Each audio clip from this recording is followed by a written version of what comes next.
Baiklah, saat ini saya akan membahas tentang sistem reproduksi pada manusia. Setiap manusia selalu bereproduksi. Mengapa? Karena untuk melakukan atau melestarikan keturunannya, atau untuk berkembang biak. Reproduksi untuk mempertahankan keberadaan jenisnya, demikian pada manusia. Reproduksi pada manusia terbagi dua jenis, yaitu reproduksi wanita dan reproduksi pria. Masing-masing ini mempunyai fungsi yang berbeda dan mempunyai bagian-bagian yang berbeda. Kedua reproduksi ini mulai berfungsi ketika seseorang sudah mencapai kedewasaan atau sudah mencapai puber. Pada pria sudah mencapai kedewasaan, sudah dapat menghasilkan sel kelamin jantan, yaitu sel sperma dan hormon testosteron. Dan pada wanita, apabila dia sudah mencapai puber, ia akan menghasilkan sel telur atau ovum. Juga bisa disebut sel hormon estrogen. Selanjutnya, perkembangan biak reproduksi pada manusia terjadi secara vivipar, melahirkan anak, dan fertilisasinya atau pembuahan secara internal di dalam tubuh manusia. Sistem reproduksi pria terdapat vas deferens, penis, uretra, testis, skrotum, dan epidermis. Reproduksi pria punya fungsi yang berbeda. Yang pertama, epidermis, tempat pematangan sperma. Skrotum, untuk melindungi testis, menjaga suhu testis agar sesuai untuk reproduksi sperma. 3. Testis. Testis menghasilkan sel kelamin jantan, spermatozoa, dan hormon testosteron. 4. Uretra, untuk membawa sperma dan urin keluar tubuh. Dan pada penis, untuk saluran pengeluaran sperma dan urin.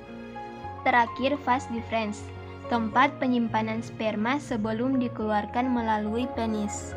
Bentuk sel sperma seperti kecebong yang mempunyai kepala, badan, dan ekor. Dan ketika seseorang laki-laki melakukan ejakulasi atau proses pengeluaran sperma, dia akan menghasilkan berjuta-juta sel sperma, tetapi yang hanya bisa dibuahi hanya satu sel telur. Kita masuk pada sistem reproduksi pada wanita. Di sini terdapat yang pertama, oviduk, sel telur, ovarium, rahim, dan vagina. Dan yang pertama, ovarium, untuk pembentukan sel telur dan menghasilkan hormon estrogen dan progesteron. Kedua, oviduk, sebagai tempat terjadinya fertilisasi. Dan yang ketiga, rahim, sebagai tempat perkembangan dan pertumbuhan janin. Yang keempat, vagina, organ untuk masuknya sperma dan keluarnya bayi.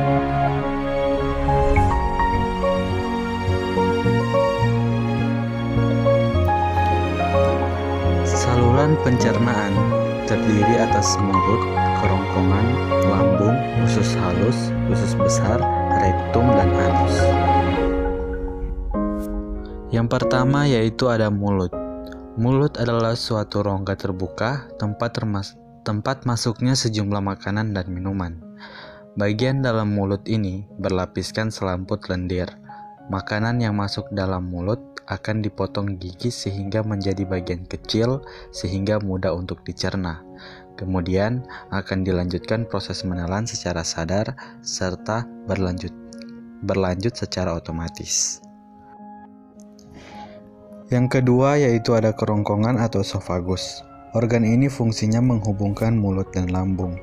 Panjang kerongkongan kurang lebih 20 cm dengan lebar kurang lebih 2 cm.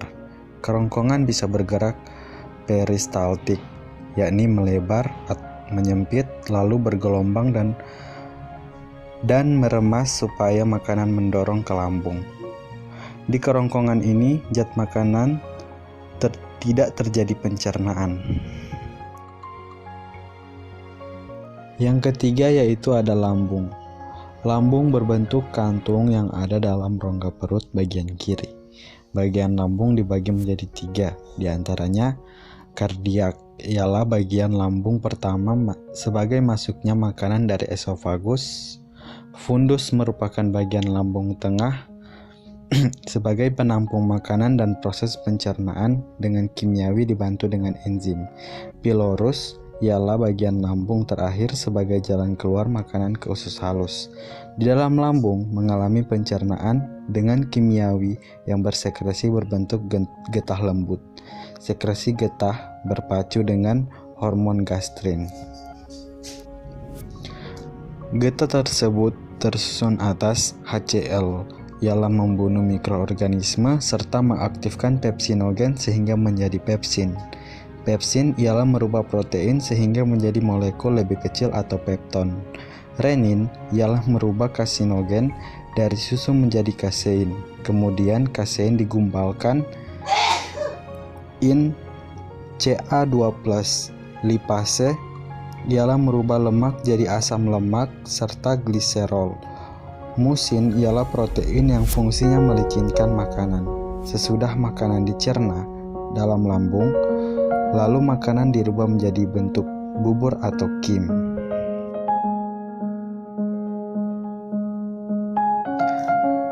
Yang keempat yaitu ada usus halus atau usus kecil.